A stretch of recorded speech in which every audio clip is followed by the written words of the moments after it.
to welcome to the Oval Office, the world famous, most famous office in the world, most powerful office. Oval অফিসে 2025 Kennedy centre সম্মাননা প্রদান করলেন Donald Trump. মার্কিন president Donald Trump শনিবার সন্ধ্যায় oval অফিসে 2025 সালের কেনেডি সেন্টার সম্মাননা প্রদান অনুষ্ঠানের আয়োজন করেন। এবছর সম্মাননা পেয়েছেন কান্ট্রি মিউজিক তারকা জর্জ স্ট্রেইট, অভিনেতা গায়ক মাইকেল ক্রোফোর্ড, হলিউড অভিনেতা সিলভেস্টার স্টাইলোন এবং রক ব্যান্ড KISS এর সদস্যরা। ট্রাম্প বলেন, এটা একটি দারুণ সন্ধ্যা, একটি দারুণ সম্মান। বিশ্বের সবচেয়ে বিখ্যাত ও ক্ষমতাধর অফিস ওভাল অফিসে 2025 সালে সম্মানিতদের স্বাগত জানাতে পেরে আমি আনন্দিত। তিনি আরো বলেন, এই শিল্পীরা লাখো আমেরিকানকে অনুপ্রাণিত, উদ্দীপ্ত ও একতাবদ্ধ করছেন এবং এদেরকে কেনেডি সেন্টারের ইতিহাসে সবচেয়ে বিখ্যাত ও কৃতিত্বপূর্ণ দল বলে অভিহিত করেন। গ্রেনেল পাশে নতুন নকশার মেডেল। কেনেডি সেন্টারের প্রেসিডেন্ট রিচার্ড গ্রেনেল ট্রাম্পের পাশে দাঁড়িয়েছিলেন। গ্রেনেলকে ট্রাম্প চলতি বছরের ফেব্রুয়ারিতে নিয়োগ দেন এবং তিনি লাতিন আমেরিকার জন্য বিশেষ দূত হিসেবেও দায়িত্ব পালন করছেন। ট্রাম্প জানান, এবছরের মেডেলগুলো টিফানি অ্যান্ড কো এর মাধ্যমে নতুনভাবে নকশা করা হয়েছে। তিনি বলেন, তার চমৎকার কাজ করেছে। আমি তাদের অনেকদিন ধরে চিনি, কারণ তারা ট্রাম্প টাওয়ারের ঠিক পাশেই।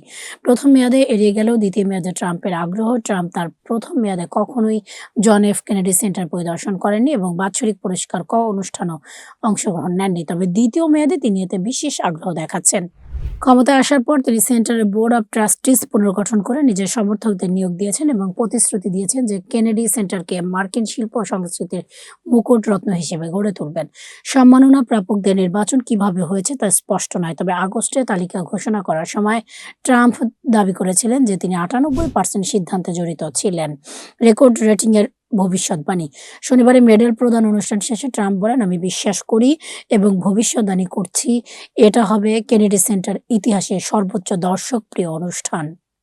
পরবর্তী প্রেসিডেন্টরা অনুষ্ঠানে উপস্থিত থাকলেও কেউ কখনো শো উপস্থাপনা করেনি। ট্রাম্প এই সুযোগেও রসিকতা করেন, আমরা আগে কখনো দেখিনি যে কোনো প্রেসিডেন্ট অনুষ্ঠানটি উপস্থাপনা করছে, এবার আমি করব, আশা করি তারা আমাকে ভালো রিভিউ দেবে। তিনি আরো বলেন, আমি জিমি কিমেলকে দেখেছি, ভয়ানক ছিল। যদি ওর চেয়ে ভালো করতে না পারি তাহলে আমার প্রেসিডেন্ট থাকা উচিত না। হেগসেথের অবস্থান আরো কঠোর। যুক্তরাষ্ট্রের স্বার্থ রক্ষায় ট্রাম্প যা প্রয়োজন মনে করবেন তাই করবেন।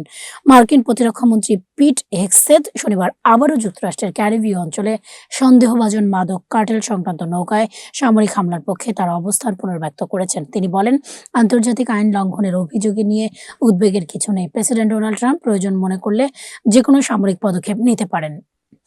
ক্যালিফোর্নিয়ার সিমি ভ্যালিতে রোনাল্ড রিগ্যান প্রেসিডেন্সিয়াল লাইব্রেরিতে বক্তব্য দেওয়ার সময় তিনি এসব মন্তব্য করেন। হামলার বৈধতা ও তার নেতৃত্ব নিয়ে যুক্তরাষ্ট্রের সমালোচনা তীব্র হচ্ছে। হেগেস্থের বলেন, সেপ্টেম্বর থেকে যেসব হামলায় 80 জনের বেশি নিহত হয়েছে সেগুলো যুক্তরাষ্ট্রকে সুরক্ষিত রাখতে ন্যায্য ও দরকারি ছিল। তিনি সন্দেহভাজন পাচারকারীদের আল কায়দা সন্ত্রাসীদের সঙ্গে তুলনা করেন। তিনি হুঁশিয়ারি দিয়ে বলেন, আপনি যদি কোনো ঘোষিত সন্ত্রাসী সংগঠনের হয়ে কাজ করেন এবং নৌপথে মাদক আনার চেষ্টা করেন, আমরা আপনাকে খুঁজে বের করব এবং আপনার নৌকা ডুবিয়ে দেব, এ নিয়ে কোনো সন্দেহ রাখার সুযোগ নেই। তিনি আরও যোগ করেন, প্রেসিডেন্ট ট্রাম্প দেশের স্বার্থে যা প্রয়োজন মনে করবেন তিনি তাই করবেন। পৃথিবীর কোনো দেশ যেন এ নিয়ে সন্দেহ না করে। হামলার বৈধতা নিয়ে বিতর্ক বাড়ছে। ট্রাম্প প্রশাসনের দাবি, ভেনেজুয়েলার ট্রেন দে আরাগুয়া এবং কলম্বিয়ার ন্যাশনাল লিবারেশন আর্মি ELN এর মতো সন্ত্রাসী সংগঠনগুলোর ফ্যান্টানিল পাচার রুখতেই এই হামলা বৈধ।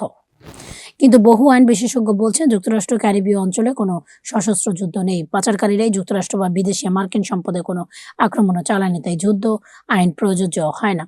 আরও যে প্রশ্নগুলো নিয়ে সমালোচনা হচ্ছে, সন্দেহভাজন পাচারকারীদের বিরুদ্ধে কোনো আদালত নির্ভর প্রমাণ নেই। যেসব গ্রুপকে সন্ত্রাসী হিসেবে ঘোষণা করা হয়েছে তার যথেষ্ট তথ্য প্রকাশ করা হয়নি। বিশেষজ্ঞরা বারবার বলছেন, এই হামলা ফ্যান্টানিল পাচার ঠেকাতে খুবই অকার্যকর, কারণ এসব মাদক মূলত মেক্সিকো হয়ে যুক্তরাষ্ট্রে ঢোকে ক্যারিবীয় সমুদ্র পথে।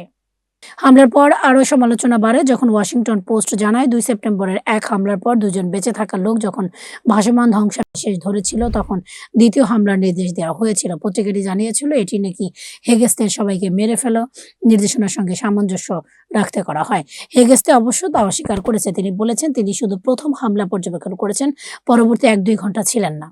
ডেমোক্রেটদের পদত্যাগ দাবি। ডেমোক্রেটরা হেগেসের পদত্যাগ দাবি জোরদার করেছেন। হাউসের সবচেয়ে বড় Democrat caucus new Democrat coalition তাকে অযোগ্য, বেপরোয়া এবং সেনাদের জীবনের জন্য হুমকি বলে আখ্যা দিয়েছেন। সংগঠনের চেয়ারম্যান ব্রায়ান স্নাইডার ও ন্যাশনাল সিকিউরিটি ওয়ার্কিং গ্রুপের চেয়ারম্যান গিল সিসনোরস অভিযোগ করেছেন, হেগেস মিথ্যা বলেছে, দায় এড়িয়ে যাচ্ছেন এবং অধীনস্থদের উপর দোষ চাপাচ্ছেন।